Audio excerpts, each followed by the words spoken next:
मेरे साथ पार्टी के सीनियर लीडर, स्पोक्स पर्सन और ऑनरेबल एमएलए आरएस पठानिया साहब, पार्टी के सीनियर लीडर अनवर खान साहब और हमारे मीडिया इंचार्ज साजिद भाई हमारे साथ बैठे हैं। बहुत ही इम्पोर्टेंट इश्यूज पे बात करने के लिए आपको तकलीफ दी है। हम सब जानते हैं अभी 9 अप्रैल को जम्मू कश्मीर लेजिस्लेटिव असेंबली का बजट सेशन पूरा हुआ। एक लंबे अरसे के बाद जम्मू कश्मीर में चुनाव हुआ था और गवर्नमेंट कॉन्स्टिट्यूट हुई, असेंबली कॉन्स्टिट्यूट हुई। लोगों की बहुत उम्मीदें, आशाएं, अपेक्षाएं नई सरकार के साथ जुड़ी हुई और इसलिए भी ज्यादा अपेक्षाएं जुड़ी क्योंकि चुनावी कैंपेन के दौरान सब पॉलिटिकल पार्टीज अपना मंशूर लेके, अपना मैनिफेस्टो लेके लोगों के बीच में पार्टीज जाती हैं।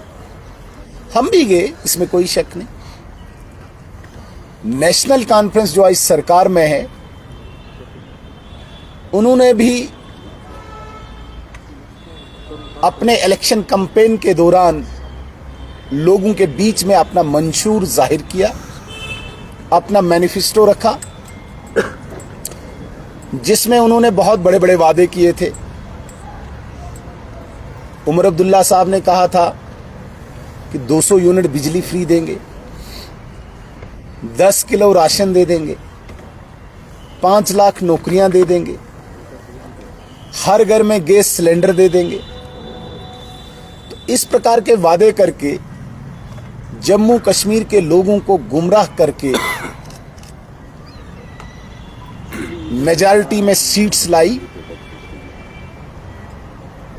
और कश्मीर में विशेषकर और भी ख्वाब दिखाए और भी स्वप्न दिखाए कि 370 आर्टिकल को वापस लाएंगे। सो कॉल्ड जो यहाँ के पत्थरबाज हैं, सो कॉल्ड ये उनको पॉलिटिकल प्रिजनर्स बोलते हैं, उनको जेलों से वापस लाएंगे। इस प्रकार के लोक लुभावने वादे करके कश्मीर की जनता को गुमराह करके मेजॉरिटी सीट्स नेशनल कॉन्फ्रेंस ने लाई और सरकार बनाई। अब सरकार को बने हुए इस 16 अप्रैल को 6 महीने हो जाएंगे। इन 6 महीनों में यदि हम देखें, अगर हम देखें तो 2 असेंबली सेशंस हुए। एक बहुत शॉर्ट था, 3-4 दिन का, और बजट सेशन लगभग 20-25 दिन का रहा। कहीं पे भी नेशनल कॉन्फ्रेंस ने जो वादे किए थे इन दोनों सेशंस के दौरान या इन 6 महीनों के इनके कार्यकाल के दौरान कोई भी एक भी चीज रिफ्लेक्ट नहीं हो रही। बजट में भी और नॉर्मल गवर्नेंस में भी कहीं पे भी कोई वादा रिफ्लेक्ट नहीं हो रहा। हद तो तब हुई जब इन्होंने डेली वेजर्स के साथ मजाक किया, क्योंकि यही चला रहे थे, डेली वेजर्स को हम रेगुलर करेंगे। मजाक तो तब हुआ जब उन्होंने केवल AAY अंत्योदय अन्न योजना के तहत जम्मू कश्मीर में जो फैमिलीज रजिस्टर्ड हैं, सिर्फ उनको प्रधानमंत्री सूर्य मित्र मुफ्त बिजली योजना के तहत 200 यूनिट बिजली देने का वादा किया। वो योजना केवल 2 साल की है, ये मैं आपको स्पष्ट करना चाहता हूं। और उमर अब्दुल्ला साहब कहते हैं कि हमने 5 साल में बिजली देनी है। भाई योजना ही केंद्र सरकार की 2 साल की, आप 5 साल से कहां से दोगे 5 साल के लिए? और AAY में मैक्सिमम 2-3 मेंबर हैं फैमिलीज में, उनको ऑलरेडी 35 किलो राशन केंद्र सरकार दे रही है। तो आप कहां किसको दे रहे हो? जिसमें 4 मेंबर हैं उसमें केवल आप 5 किलो बढ़ा रहे हो, वो भी धोखा। महिलाओं को फ्री बस सर्विस, लेकिन साथ में 7% किराया भी बढ़ा दिया, साथ में पेट्रोल को 1 रुपया सम पैसा बढ़ा दिया, साथ में डीजल को 2 रुपया सम पैसा बढ़ा दिया। तो मेरे कहने का ये तात्पर्य है, रूटीन गवर्नेंस और असेंबली का बजट सेशन ये जम्मू कश्मीर नेशनल कॉन्फ्रेंस की गवर्नमेंट की फेलियर को उजागर करता है, लोगों के साथ धोखा उजागर करता है, लोगों के साथ फरेब जाहिर करता है, जिसका मैं बहुत अफसोस है, जिसका मैं बहुत खेद है। मैं कहता हूं कि इंतहा तब हुई जब इन्होंने पहली बार जम्मू कश्मीर की असेंबली के इतिहास में, हिस्ट्री में, सरकार खुद ही सदन को नहीं चलने दे रही। स्पीकर आपका और आप ही नहीं चलने दे रहे हो, सरकार आपकी, आप ही नहीं चलने दे रहे हो। तो ये पहली बार एक ड्रामा वक्फ अमेंडमेंट बिल के विरोध में 3 दिन इन्होंने सदन न चलने दिया। क्यों? क्योंकि वहां पे अधिकांश मैक्सिमम ऑनरेबल मेंबर्स ने बिल्स लाए थे, रेजोल्यूशन लाए थे, कॉल अटेंशन लाई थी, ताकि लोगों के इश्यू यहाँ पे डिस्कस न हो, हमें जवाब न देना पड़े, सरकार भागी। ये बहुत बड़ी बदकिस्मती है।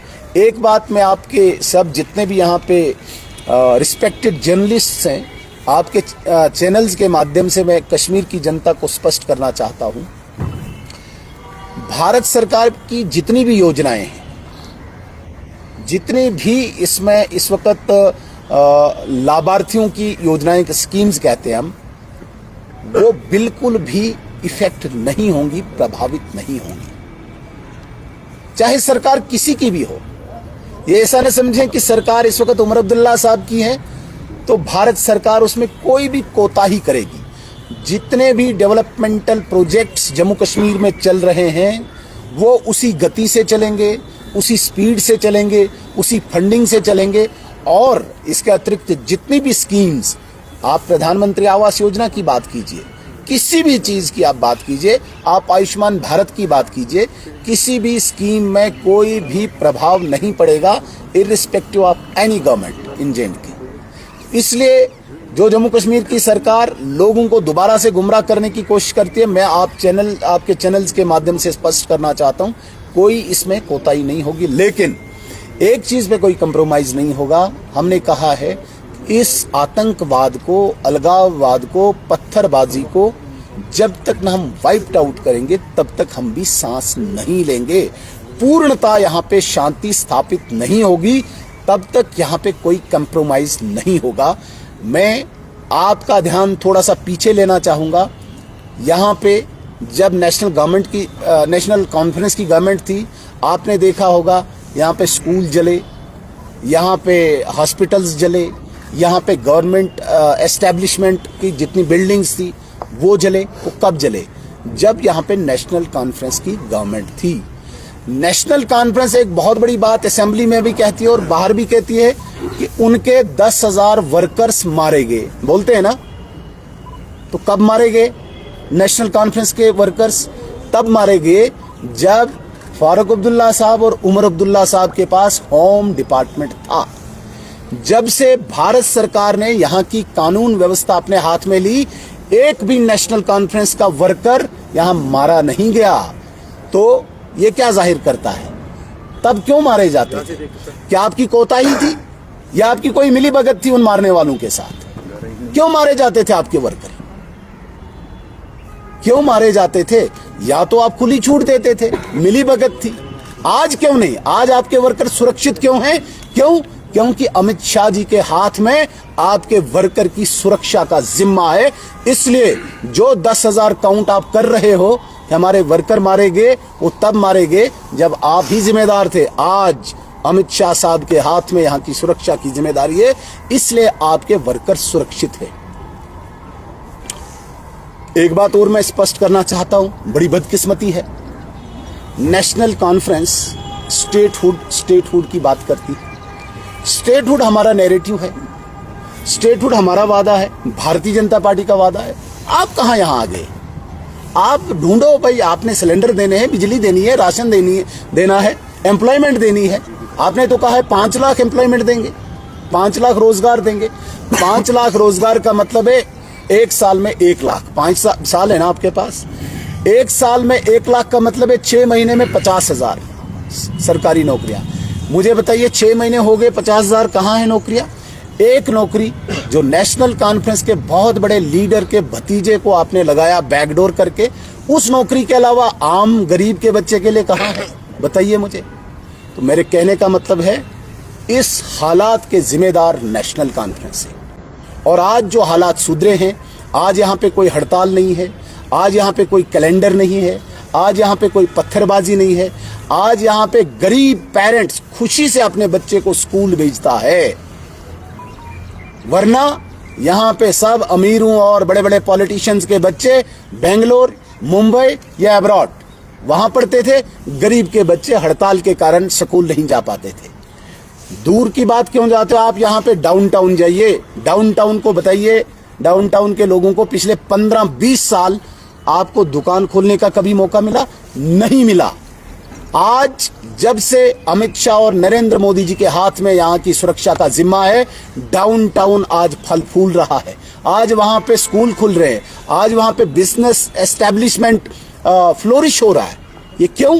क्योंकि अमित शाह जी के हाथों में यहाँ की सुरक्षा का जिम्मा है।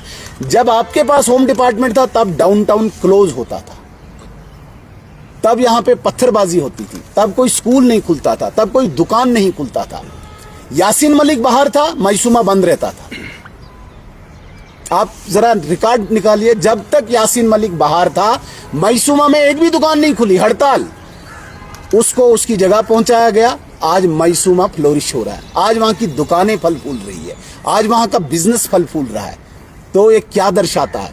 ये दर्शाता है कि नेशनल कॉन्फ्रेंस ने कभी भी कश्मीर की शांति के लिए कोई प्रयास नहीं किया। और आज भी हम स्पष्ट करना चाहते हैं, बड़ी बदकिस्मती की बात है कि जिन एमएलएज को बिजली, पानी, सड़क, स्कूल, अस्पताल के लिए आपने यहां से असेंबली में भेजा, वहां पे वो नेशनल कॉन्फ्रेंस के एमएलए नारे तकबीर अल्लाहू अकबर का नारा देते। इसलिए भेजा था तुमको। ये जामे मस्जिद है कोई असेंबली? वहां पे नारे देने के लिए क्या करना चाहते हो? प्रवोक करना चाहते हो? गुमराह करना चाहते हो? ये भारतीय जनता पार्टी के विधायक हैं जो अनुशासित हैं, जो संयमित हैं। वरना ऐसी चीजों से तो कभी भी रिलीजियस एक डिवीजन पैदा हो सकता है कहीं पे भी। ये पहली बार जम्मू कश्मीर के असेंबली के इतिहास में पहली बार हुआ जब नेशनल कॉन्फ्रेंस जो नारे जामा मस्जिद में लगने चाहिए वो नारे असेंबली में दे रहे हैं। वो कॉन्स्टिट्यूशन का मंदिर है, वो कोई रिलीजियस बुक वहां नहीं चलानी है, वहां पे संविधान चलेगा। नारे तकबीर अल्लाहू अकबर वहां नारे देने की जगह नहीं है। जब हमारी गवर्नमेंट पीडीपी के साथ थी, मुफ्ती साहब चीफ मिनिस्टर बने थे, उस वक्त भी मुफ्ती साहब ने पहला काम किया था, मसरत आलम जो एक सेपरेटिस्ट लीडर था उस वक्त का, उसको रिहा करने की एक पहल की थी। हमने विरोध किया था कि ऐसे व्यक्ति को बिल्कुल रिहा नहीं करना। आपने देखा होगा उस वक्त के वीडियोस भी लाएंगे। यूं ही मसरत आलम बाहर आया तो यही नेशनल कॉन्फ्रेंस के वर्कर स्ट्रीट्स में, गलियों में नारे तकबीर अल्लाहू अकबर के नारे लगाने लगे। 1989 में जब कश्मीर में एक्सोडस हुआ, कश्मीरी पंडित्स का यहां से भगाए गए, तब इन्हीं के वर्कर गलियों में, चौक चौराहों पे नारे तकबीर अल्लाहू अकबर के नारे देते थे। तो ये क्या दर्शाना चाहते हैं? क्या ये लेजिस्लेटिव असेंबली को जहाद का अखाड़ा बनाना चाहते हैं? लेजिस्लेटिव जहाद छेड़ना चाहते हैं? तो इस प्रकार की किसी भी गतिविधि को भारतीय जनता पार्टी कभी भी एक्सेप्ट नहीं करेगी। और मैं स्पष्ट करना चाहता हूं, ऐसा स्टेटहुड कोई जम्मू कश्मीर का व्यक्ति, चाहे वो कश्मीर का मुस्लिम है, जम्मू का हिंदू है, कभी एक्सेप्ट नहीं करेगा जिस स्टेटहुड की असेंबली में नेशनल कॉन्फ्रेंस नारे तकबीर अल्लाहू अकबर के नारे लगाएगी। यहां का जम्मू कश्मीर का बाशिंदा चाहेगा, चाहे वो कोई भी इलेक्टेड रिप्रेजेंटेटिव हो, वो वहां पे बिजली, पानी, सड़क, स्कूल, अस्पताल, राशन की बात करे। नारे लगाने हैं तो किसी मस्जिद में जाके लगाओ। तो इस प्रकार को डाइवर्ट करना, सारे मुद्दों को डाइवर्ट करना और अपने आप को बचाना, ये नेशनल कॉन्फ्रेंस करती है। हम ये स्पष्ट करना चाहते हैं, हम कमिटेड हैं और हमारी पूरी लीडरशिप जो है, चाहे नरेंद्र मोदी जी हैं, अमित शाह जी हैं, अपनी गारंटी, अपनी जो प्रतिबद्धता है, अपनी जो कमिटमेंट है, उसकी हम गारंटी देते हैं। जो कहते हैं वो करते हैं। इसलिए आपके चैनल के माध्यम से कहते हैं कश्मीर के लोगों को भी और जम्मू के लोगों को भी आप बिल्कुल निश्चिंत रहिए। उमर अब्दुल्ला साहब को स्टेट मांगने की कोई आवश्यकता नहीं। स्टेट आएगी, राइट टाइम पे आएगी, उचित टाइम पे आएगी, उपयुक्त टाइम पे आएगी, अप्रोप्रिएट टाइम पे आएगी। निश्चिंत रहिए, आप इनके बहकावे में ना आइए और ऐसे रिलीजियस नारों को लेके आप स्टेटहुड मांगेंगे। ये क्या दर्शाना चाहते हैं? हालात खराब कराना चाहते हैं आप। लेकिन नरेंद्र मोदी जी स्टेटहुड के लिए भी कमिटेड हैं और यहां पे शांति स्थापित करने की भी कमिटमेंट है। एक बात, बड़ी गंभीर बात और विश्वसनीयता के साथ कह के मैं अपनी बात को खत्म करूंगा, हम पूर्णतः शांति यहां पे लाएंगे। आज आपने देखा होगा अधिकांश लोग यहां पे घूम फिर रहे हैं, टूरिस्ट आ रहे हैं, स्कूल खुले हैं, बिजनेस खुला हुआ है, शांति हो रही है। जो भी ये बचे खुचे आतंकवादी है, कोई पहाड़ों पे है, जंगलों में है, बिल्टअप एरिया में बहुत कम अब देखने को मिलता है। लोकल रिक्रूटमेंट बंद हो चुकी है। लेकिन जब तक न लास्ट आतंकवादी, लास्ट उसका हमदर्द, लास्ट उसके ढांचे का एक भाग खत्म हो, तब तक हम सांस नहीं लेंगे। हम शांति तब स्थापित करेंगे। यहाँ पे जिस शांति की बात करते हैं कि हमने शांति लाई थी, भाई तुम्हारी कब्रों पे अभी तक सिक्योरिटी है।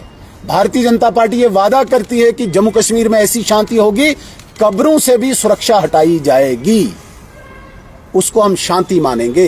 तो इस प्रकार की शांति स्थापित करना, भारतीय जनता पार्टी की कमिटी वादों से नहीं भागे, अपनी जिम्मेदारी से नहीं भागे, दिल्ली और लंदन के टूर कम करे, यहां पे लोगों की मुसीबतों के लिए फ्रंट पे आए